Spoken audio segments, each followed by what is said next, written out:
ہم نے کتنی بار آنکھوں سے دیکھا جوان العمر بیٹا چارپائی کے اوپر لیٹا ہوا ہوتا ہے، ماں آگے بڑھتی ہے، بیٹے تجھے کیا ہوا، مجھے بتاؤ تو صحیح۔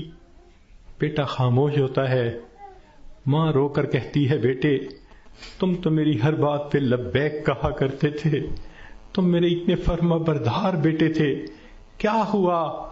بیٹا اپنی اماں سے نہیں روٹھا کرتے، نہیں خفا ہوتے، بتاؤ تمہیں کیا ہوا۔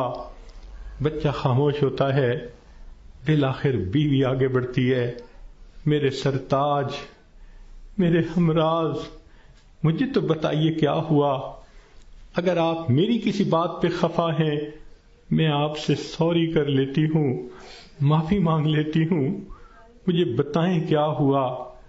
نوجوان خاموش ہوتا ہے، بہن آگے بڑھتی ہے، میرے ویر مجھے بتائیں تو صحیح کیا ہوا۔ خاموش ہوتا ہے، بہن کہتی ہے کہ مجھے بتائیں، میں ابھی ڈاکٹر کو بلواتی ہوں، مگر جوان کوئی جواب نہیں دیتا۔ بیٹی آگے بڑھتی ہے، ابو مجھے بتائیں تو صحیح کیا ہوا، ابو میں آپ کی بیٹی ہوں، میں آپ کی خدمت کے لیے 24 گھنٹے حاضر ہوں، کچھ کھانا ہے یا پینا ہے مجھے بتائیے، کوئی کام ہے مجھے بتا دیجئے، ابو مجھے بتائیں تو صحیح کیا ہوا۔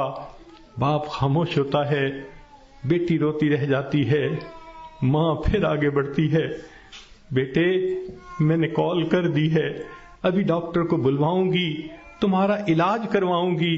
بیٹا خاموش ہوتا ہے، اسی خاموشی کی حالت میں ماں دیکھتی ہے، آنکھیں کھلی رہ گئیں، روح نکل گئی، وہ اپنے کانپتے ہاتھوں کے ساتھ جوان بیٹے کی آنکھوں کو انگوٹھے رکھ دیتی ہے۔ اس ماں نے کبھی سوچا بھی نہ تھا میں بڑھاپے میں جوان بیٹے کی آنکھیں بند کروں گی۔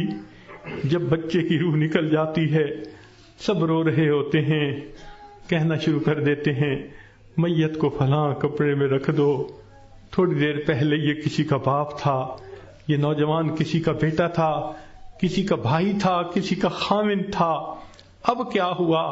سب نے اس کو میت میت کہنا شروع کر دیا، تو جواب ملے گا اصلی انسان تو چلا گیا، یہ اس کا جسم باقی ہے، اس کو بھی ہم اس کے اصلی گھر پہنچائیں گے۔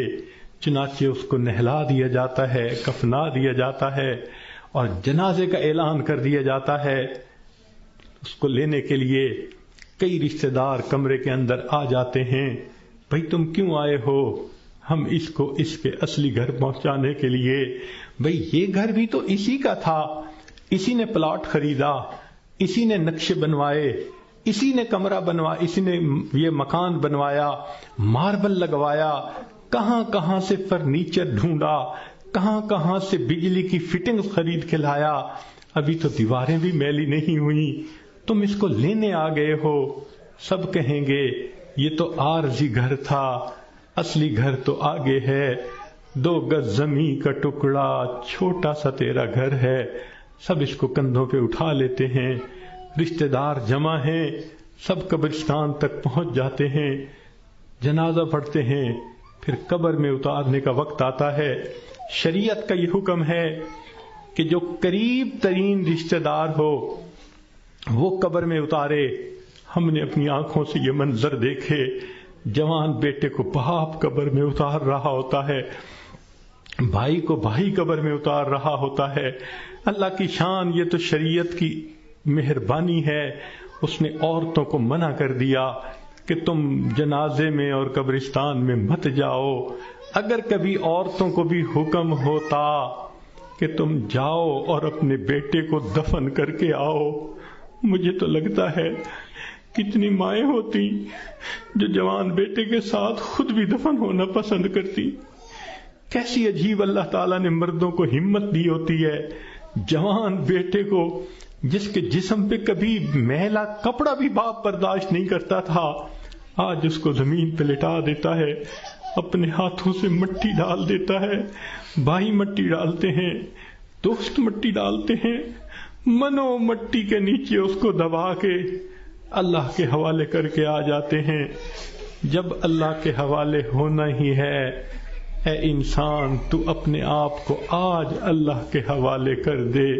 اللہ میں اپنے آپ کو آپ کے حوالے کرتی ہوں، جو آپ کا حکم ہوگا میں اس پہ چلوں گی، جو گناہ ہوگا میں اس سے بچوں گی۔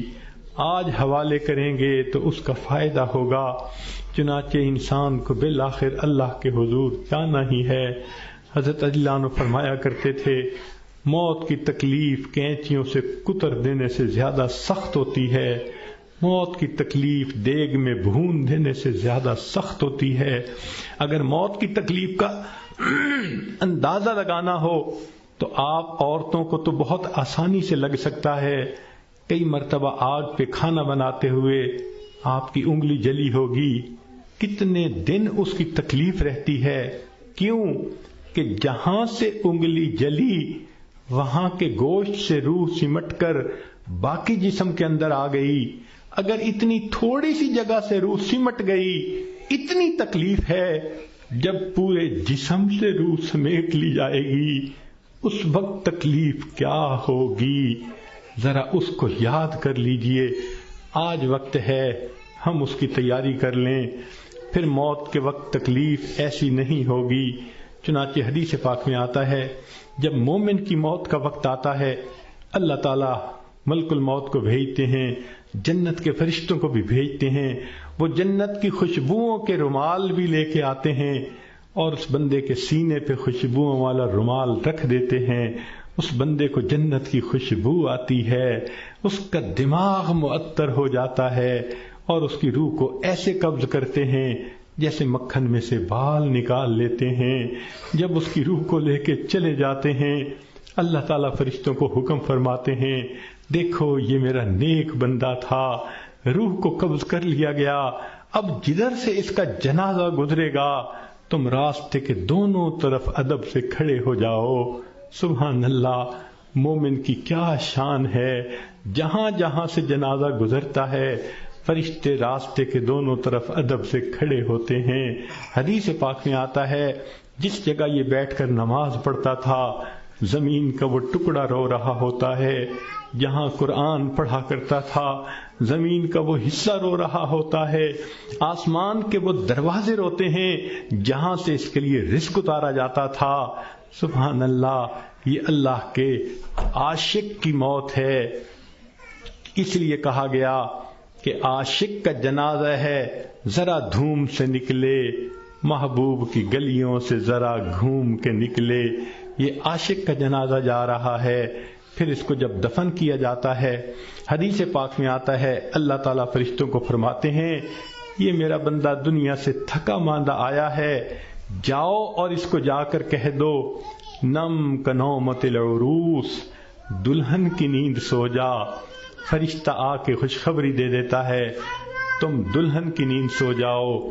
یہاں محدثین نے نکتہ لکھا، یہ کیوں نہ کہا میٹھی نیند سو جاؤ، آرام کی نیند سو جاؤ، گہری نیند سو جاؤ، یہ کیوں کہا کہ دلہن کی نیند سو جاؤ؟